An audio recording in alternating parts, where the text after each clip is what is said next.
Hey, thank you so much for tuning in to Instrumental Intel. I am your host, music producer Chickwood Beats, and I'm so glad that you've joined me today. I got an episode that's got tons of music industry news, beats produced by me for your inspiration, and later my special guest Megan will be joining me where we talk a little bit about everything, including navigating indie artist life, balancing music, creativity, content, and more. So you're gonna want to stick around for that. I'm really excited to be bringing this episode to you. And before I drop that first beat, I've got to give a shout out to my home station, Grander Radio, out of Grand Rapids, Michigan. And with that, let's go.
I'm back with the Music Biz Brief. First up, Live Nation reported a 6% year-over-year revenue drop in the third quarter, totaling $7.65 billion, with ticketing and concert revenues down 17% and 6% respectively. Despite this, the company saw record concert profitability and strong ticket sales, with over 144 million tickets sold for 2024, marking a 3% increase from the previous year. Venue upgrades and higher on-site spending are boosting fan engagement. Looking ahead to 2025, Live Nation anticipates continued growth, with significant expansion in stadium and arena shows and ongoing international venue development. The company remains optimistic, even as it faces a U.S. Department of Justice antitrust lawsuit involving Ticketmaster.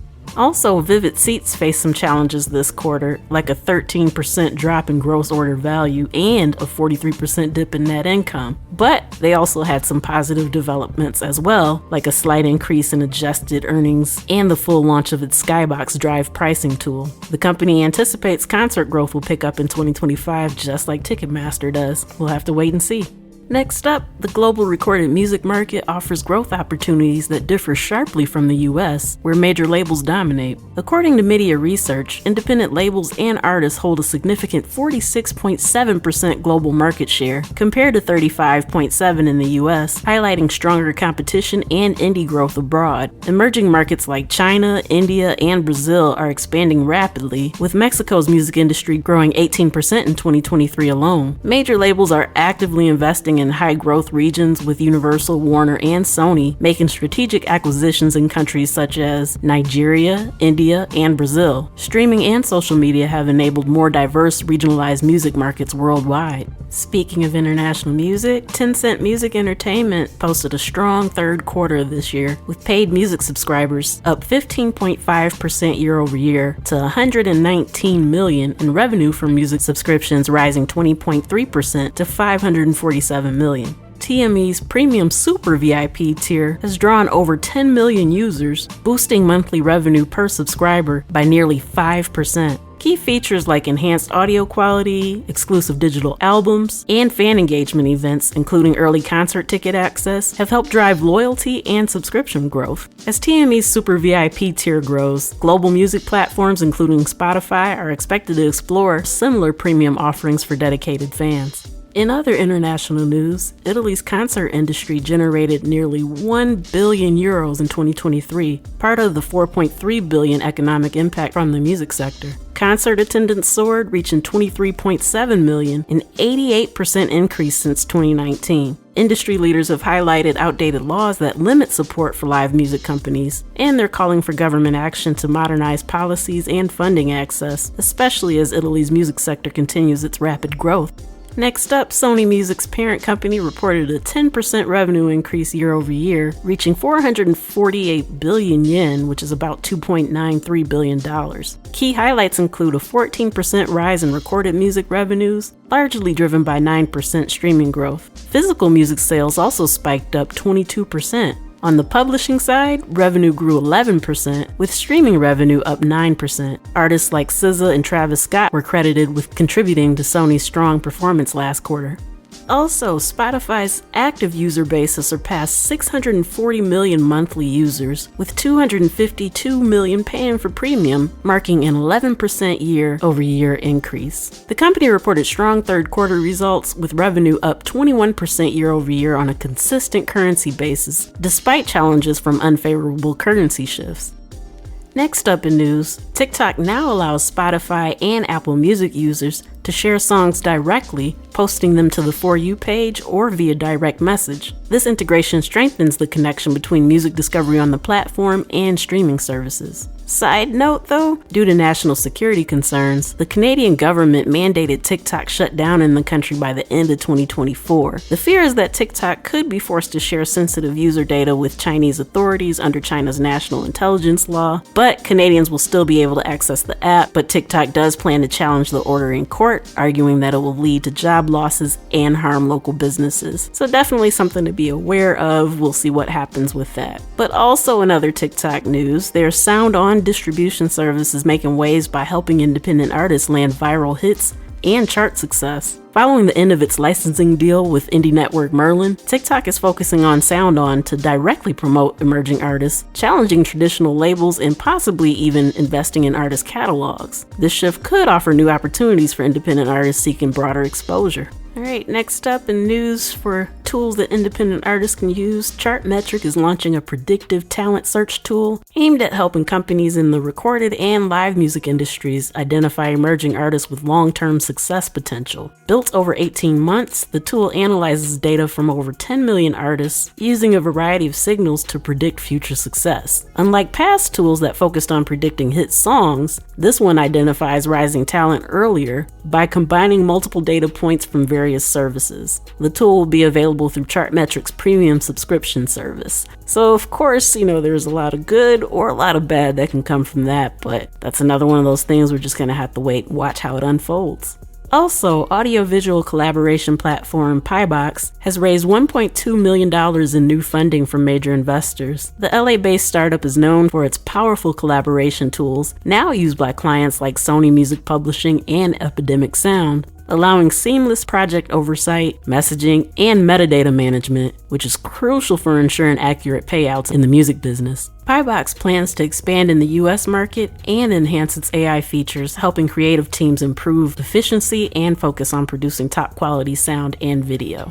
And finally, Hangout, a new social music platform by Turntable Labs, has launched with access to over 100 million tracks from Sony, Universal, Warner, and Merlin. Available on iOS, Android, and online, Hangout lets users create virtual listening rooms called Hangouts, where friends can take turns playing music. CEO Joseph Perla, known for his work on Turntable FM, aims to blend social media and music in a positive, community-focused environment. With ad-free subscriptions and virtual goods as its revenue model, Hangout aims to engage fans, support artists, and build music-centric communities. Alright, that's it for this Music Biz Brief. I'm going to take a quick pause for the cause and then I'll be back with my special guest, Megan. Keep it locked.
Hey, I'm a Chick with Beats, multi-genre music producer and strategist to indie artists and labels. Visit achickwithbeats.com for resources for artists and instrumentals in various genres available for songs, vlogs, blogs, podcasts, themes, TV, film, commercials, and more. Once again, that's achickwithbeats.com. That's achickwithbeatz.com. Let's make something happen. Thank you so much for tuning in to Instrumental Intel. I am your host, music producer, Chick with Beats, and I'm excited, thrilled, and delighted to announce that I have Megan in the virtual building with me, a very talented artist, and we've been connected on Instagram for quite a while now. I don't even remember how long, but I'm excited to be able to speak with you and kind of dive a little bit deeper into who you are. So if you could, just kind of give everybody a little bit of background as to who Megan is and how you got into music. Absolutely. Thank you so much for having me. So to start at the beginning, I grew up in a very musical family. My parents are extremely talented musicians, so it's literally in my DNA to be a musician. And so just, all throughout grade school, I was involved in music. I was involved in theater. And in college, I studied acting and music. I sang for a lot of different bands throughout the years. And then I started producing my own music in 2019. And the rest is history. All right. Well, awesome. You said that, it's in your DNA. Does music.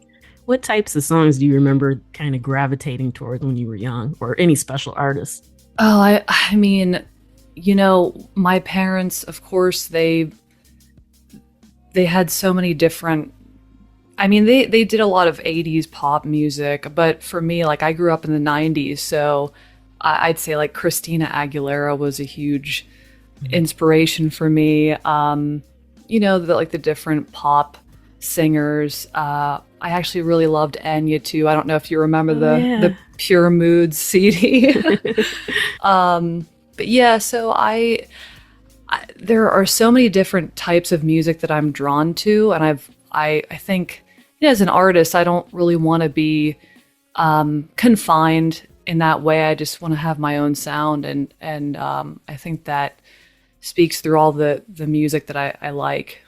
Absolutely, especially since you mentioned some of those heavy hitting pop stars. Yeah, how do you kind of get into your own inspiration. So yeah, even though you grew up listening to them, but like to define your own sound, how do you kind of get in that mode before you start to create? Oh, let's see. I mean, well, again, I feel like I've just been drawn to so many different genres of music over the years. I mean, I listened to a lot of the punk bands in high school. I listened to Radiohead in college. I mean, I love Bollywood music, so it's just like all across the board for me. Yeah, what was like what were you what was the question? Because I'm trying to. Oh yeah. So basically like when you get ready to sit down and create, how do you kind of get into that mode? I think it might be different every time, honestly. But I do love going for like long walks, like meditative walks, and I do find a lot of inspiration in nature too, just like walking and looking up at the sky and just random things like that. But it's just, I don't know, creativity's all around, and through any form of art too, just like watching a movie or even just getting together with other people. And I really love to collaborate too, but I have been more of a solo artist in recent years. But I do love collaboration too. Nice. Well, it's kind of interesting how you mentioned that you can get inspiration from even watching TV and movies. Yeah, absolutely. I really have that type of conversation with other artists, but I'm kind of the same way. I feel like there's a lot to be learned from it, and sometimes you can get inspiration from like the strangest things. I can pick up like a line from a sitcom that I watch all the time, and then all of a sudden the next time I produce, that's what the beat's name. Oh my gosh, yeah, absolutely. Yeah. So, you brought up that you do music production as well. Yeah. How do you think that kind of helps your process as far as maybe songwriting goes? Do you do one before the other or vice versa, or is it kind of a blend? Yeah, it is kind of a blend, but I usually start out with like a melody in my head and just kind of a feel, and then I have an MPC Live. It's like a sampler, and I use that to start making my beat, and then I transfer everything over to my DAW, Logic Pro, and I'm just kind of going from there. So yeah, it's typically though like a melody and a beat to start with. Okay. So, all right, you also mentioned right before that you do appreciate collaborations. What are some of the memorable ones that stuck out to you? And I'm not saying favorites, so, just in case anyone's listening. Yeah, I mean, but, something that just kind of stuck with you, or, maybe just came so easily it didn't even feel like work. Well, and this isn't even a collaboration with the music per se, but I just released a music video, and it was like a community effort because my friend filmed it for me, and we filmed in different, like we filmed at a coffee shop in the area, and then we just got like a bunch of our friends to be involved. And coming from an acting background too, it kind of brought back those days of just like that collaboration, and it doesn't even feel like work at that point. Yeah, that's really nice. So can you tell us a little bit about the video and, the song behind it and all the good stuff that people should know? Yeah, so it's my latest song. It's called You Can Find Me. And so the video concept is very much to do with current dating culture, being on the apps and kind of struggling with that. So there are elements of comedy. There are just elements of just I feel like it's very relatable for people nowadays to kind of see, this experience that you have with the apps where you're kind of like idealizing someone, and then, the reality of it just doesn't turn out to be what you thought. So I think that's like a universal thing right now. But yeah, that's the concept. And the song is very much like pop.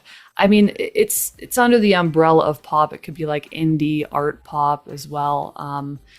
But yeah, so I had a really fun time with it. Well, one of my personal favorite things about, I guess, since pop music is, of course, short for pop, But I love pop music that can take a common thread, just as you mentioned, that a lot of people are familiar with, but still kind of present it in a unique way.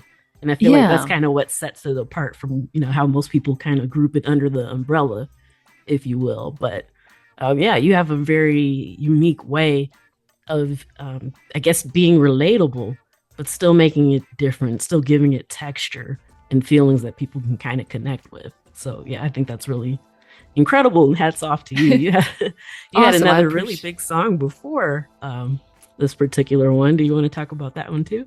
I did. It was called Bloom, and it was a very it was about transformation and just kind of growth in your independence after a breakup. It was released under a different name, so it's like I'm gonna have to re-release it under. I used to be Alpha Violet, and I went back to my actual name, Megan, and I do feel like more authentic in this. So that was a whole journey, the Alpha Violet thing, but yeah, Bloom will be coming out again here soon. Well, that's really awesome, and yeah, kudos even to be able to change your name. It's really hard to get people to stop calling you one thing and go by Right. another. Because even I had a different production name when I Okay. first started out, and so yeah, it's not an easy task, and you've done it very No. well. So congratulations. Awesome. Thank you. I appreciate it. So yeah, with you mentioned kind of growing up in the '90s. We've Yeah. got to admit, there's been a lot of change from then till now in the music industry. What are some of Oh my the gosh. Yeah, yeah? totally. What do you think some of the biggest changes that you've kind of noticed Well, might be? yeah, just, I mean, I was just thinking about this earlier, how I would have not really had the chance to like produce my own music independently and release it. It was all about labels at the time. And now we're just seeing where you can have this global reach just because of the internet, and it does create that saturation of the market, but I really do think it is very advantageous though for people that probably may not get as big of a chance to be able to release music. Absolutely. And especially speaking to the saturation thing, Yeah. I don't know if you kind of noticed that a lot of times while that's happening, everybody's kind of putting this stuff out, but if they don't necessarily get the traction that they want right away, they kind of drop off. So I kind of feel like even that's just a waiting game, for some of Yes. those people. Like, okay, if they're not really in it for the art of it, then they're going to get discouraged and kind of go away anyway. So, Yeah, yeah. absolutely. And, Yeah, oh, go ahead. oh no, sorry. Oh no, I was just gonna say, I mean, I feel like sometimes it's really easy to get caught up in the numbers, like, oh no, I didn't get this many views or this many streams. But I mean, at the end of the day, no matter how many streams you get, I feel like you're just gonna keep wanting more and more. So you have to really love what you do. And if you don't, then yeah, I think it is time to question, like, okay, what am I actually doing this for? Right. And even how you mentioned, being able to have access to a global audience. Yeah. I was just reading a study that came out recently that independent artists in other countries outside of the US Hmm. actually have the majority of the global market share. But it's Wow. different in the US. I mean, kind of creeping up, but yeah, like it's just such a huge difference. And of course, now we're seeing like all these major labels kind of buying up some of the smaller labels so that way they can Yes. regain that market share. But yeah, it's just something about that freedom of creativity. And, I like that it's thriving elsewhere because I'm hoping that some of that trickles over to the US as well. Absolutely. And I'm very interested in, I don't know if you've seen on my page before, but I do like singing in different languages sometimes. So I feel like that's also a potential to reach more people, and it's enjoyable for me. So I like to have a variety of things on my page. Yeah, absolutely. Matter of fact, even the majority of the audience that listens to this particular podcast on Spotify, most of it's Brazil. So Wow, yeah, that's like you awesome. never know who you're gonna reach. So yeah, it's awesome to Yeah, just keep doing your thing, and then pay attention to who appreciates it instead of the other way. definitely. Yeah. So for as long as you've been at this, what would you say has been one of the most rewarding moments in your career? Oh, that's a good question. I'm trying to. I mean, that is a really good question. I I have had people come to me before. I sometimes you get caught up, like we were saying, in the metrics where it's like, oh, people. I don't have this many listeners on Spotify, and like sometimes I'll get in my head about it, like, oh, I don't really have many fans, and I've had people come up to me and just tell me how much an effect my music has had on them. They listen to it all the time. And I'm like, wow, where did this come from? Like, you just never know who you're impacting. And that's why I continue to do this. One of the big reasons, because music has always done that for me. And so that is something that's really rewarding when someone comes up to you and they're like, I'm such a big fan. I'm like, oh, okay, that's great. You know? Yeah, it's a really beautiful thing. Yeah, because like you said, I Yeah. mean, you never know. No. And even with the metrics kind of as a gauge, to think that you can be upset that, okay, well, maybe this only got 20 likes. Yeah. Well, that's 20 people that enjoyed I know, whatever it right? was that you did. Yeah. So, yeah, I think that sometimes we all kind of need that moment to recalibrate We do. and just kind of look. We've been kind of, I guess, I don't want to say brainwashed, but maybe trained to constantly just seek all those numbers getting bigger and doing whatever we can to make that happen. But, like you Yeah. said, those moments where you have that connection and someone says, hey, I appreciate what you do. That's kind of one of those that jolts you back into reality. Like, wait, no, there's a Exactly. purpose for this. Yeah, absolutely. It really brings you into that purpose even more so. Yeah, so I mean, you do really well promoting your music. What are some of the what are some of the tips without giving away your secret sauce or anything? But yeah, any advice you have for artists kind of looking to be able to expand their audience a little bit more and kind of connect with the people that watch what they're doing? I think now more than ever, people are drawn to authenticity. And that's something that I've always tried to do with who I am. Just be authentic. I mean, it's kind of easy to get mixed up. You do have to have a balance where, getting involved in certain trends can be good too, like different sounds to use, this and that. But I think just staying authentic and being consistent is really just the number one thing when it comes to marketing music, I would say. Mm, that's great advice. All right, so now kind of flipping back over to the production part. You said you got Yeah. started in 2019, right? Yeah, it was so 2018 I had moved back home after leaving a relationship, and I was just kind of ready to, cuz I had created music with my previous partner, and I was ready to just kind of step into my own identity again, so to speak. So my roommates at the time, they had like a lot of musical equipment, and like my roommate had the MPC Live, and he was like, "Hey, have at it, just mess around." And so I did, and I just had so much fun with that. And so then in 2019, I got my own. I got a laptop. I got Logic, and I just started creating. Yeah. So, what would you say your favorite part about production is? Uh, you know, I think just the moments close to the end of like finishing a song where everything is just finally really coming together. That's like my favorite part. I know, you really have to appreciate the journey too of like from start to finish, but I love when everything is just coming together and you're like, oh, finally it's just clicking. Yeah. I never really thought about it until you just said that about, loving the journey. And, Yeah. from start to finish, how oftentimes that's not necessarily the case for me. I think I'm kind of with you. Like Yeah. it's better, like once you see how everything, when you're first starting out, you might not know. And yeah. So yeah, maybe I'll try to be more mindful of that. But no, I'm wholeheartedly agreeing with you there. Yeah. Before you have all these sounds like, what is this? Oh, okay. Now I see. Exactly.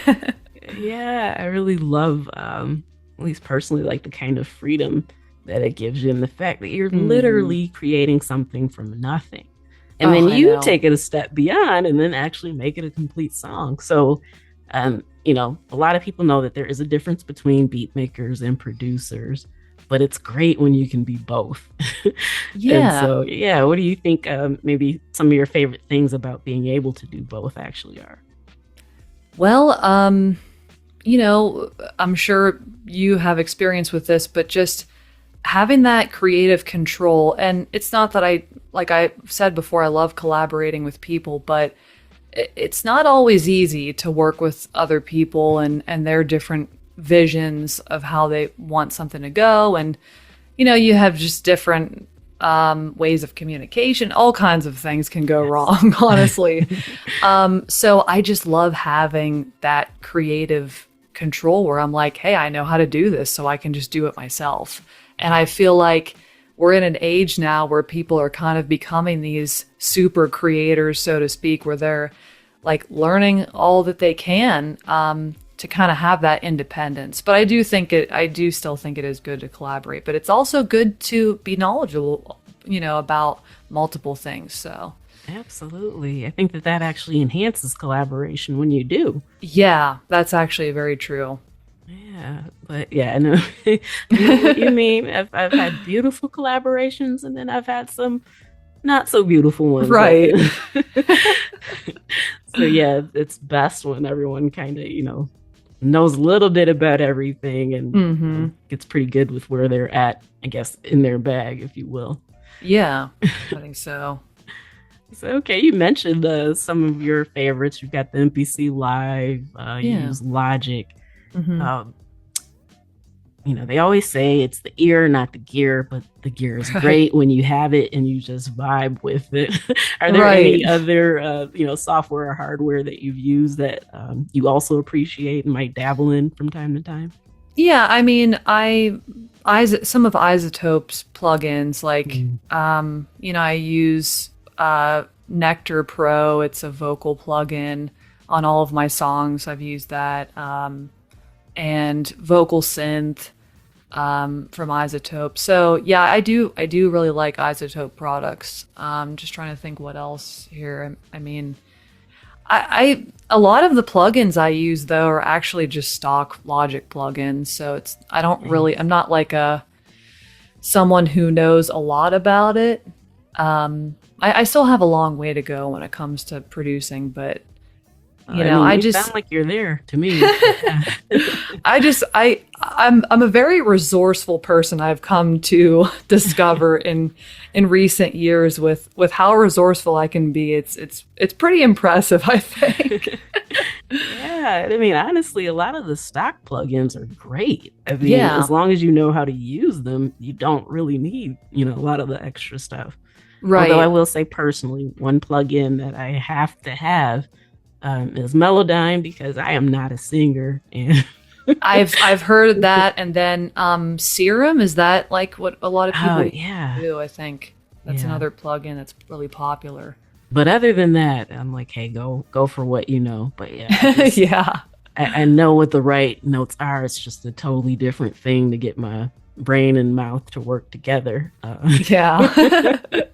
To create. So yeah, definitely, have admiration for you as someone who can do all of that. Like, that's just fantastic. Oh, thank you.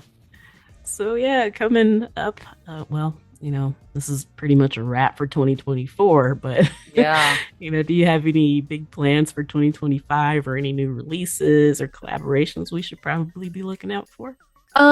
So not just yet. I'm going to spend a lot of, 2025 or not 20, just the winter time writing, planning. I really want to do a mini tour next year because I grew up in like a smaller area. I do live in central Pennsylvania, but what's cool about this area is like there are cities all around me. DC's like 3 hours. There's Pittsburgh, there's Philly, there's New York. So I definitely want to have some kind of mini tour, play more shows. I do have some videos coming out soon on my YouTube channel though about like music production, which should be fun. Yeah, and just I'm going to continue writing music and just kind of go with the flow and see where everything goes. So well, that's great. Yeah. So like I said, on top of being a great artist, producer, you do very well with your content creation. I mean, basically all three of those are separate full-time jobs. So. Oh yeah, absolutely. Yeah, you're doing it very well though. Thank So, you. you know, we still have some time left, but I do want to make sure that people know exactly where they can find you, find your music, and follow you, and keep up with everything that you've got going on, especially as you gear up to start touring. Yeah, absolutely. So you can find me. That's the name of my last song, so I'm always like throwing that in there. So on Instagram, I'm under Megan Music World. My website is meganmusicworld.com. You can find me on YouTube. Just type in, Megan Music World. Facebook is the same, Megan Music World. So yeah, it's pretty much, and all the streaming platforms, I go by Megan. Okay. All right. So now that everybody has that information, before they get ready to hit you up for collaborations, what are some of the things that you look for before you decide to collaborate with people? Oh, that's a great question. Or that you don't want, I should say, whichever one's easiest for you. Well, I mean, definitely like just have a solid, as far as collaboration, you can send me beats that you have and I'll let you know if it's something that I'm wanting to work with. I just like professional people. I like, consistent communication with someone, that kind of thing. I mean, just be professional. That's fair. Yeah. No outlandish ass there at all. Yeah. So as we get ready to wind down, I'd like to know if you have any, I guess, like lasting advice for the listeners, since most of the people listening are independent artists or creatives in some form or fashion. What's kind of like a gem you'd like to drop with them real quick to kind of ponder on for a bit? Yeah, it's so funny because the last song I just released with the music video, I was working on that song for so long that I got to a point where I was like, is this even any good anymore? And I was such a perfectionist about it. And if I can, it's crazy that I got to a point where I didn't even want to release it. Like that, just like a thought popped in my head. So I think the advice I want to give is just don't let your perfectionism like not allow you to release something. I mean, because then you're literally never going to release anything, just because nothing's ever going to be perfect, but we grow with each song that we make. So I think we need to give ourselves, a break and some grace and really just be proud of what we make. Wow, that is phenomenal advice. You know what? As many times as I've said that and kind of embraced that, I still need to hear it. So yeah, me too. I'm sure the listeners appreciate it, but yeah, I needed that as well. So thank you. Oh, good. Yeah, absolutely.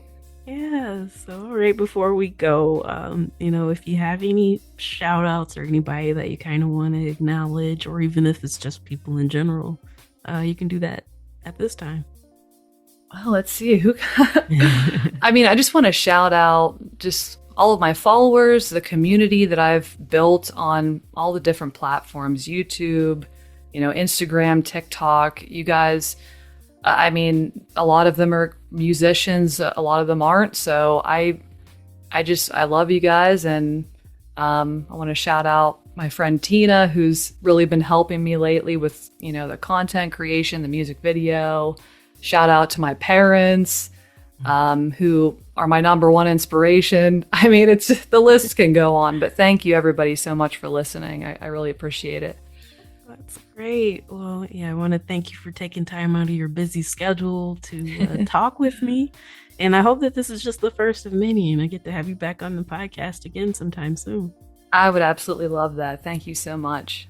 All right. Thank you. All right, that's a wrap for this episode of Instrumental Intel. I'd like to thank you for tuning in and listening. I'd like to thank my guest Megan for coming through and sharing her story and wisdom with us. I'd also like to thank my home station, Grander Radio, out of Grand Rapids, Michigan. And I'm already excited to come back next week. Of course, I got more goodness lined up for you. And before that, please make sure that you check out Indie Rhythm and Rise. The second episode will premiere next Thursday at 7 p.m. on YouTube. That is hosted by Deep Spawn Logic and co-hosted by DJ Milk D and myself for the Instrumental Intel in 30 segment, where I give a brief synopsis of what's been going on and some tips for independent artists. So make sure that you check that out too. Subscribe, follow, all that good stuff. So till next time, you know where to find me. Tune in, tell a friend. I'll see you then. Peace.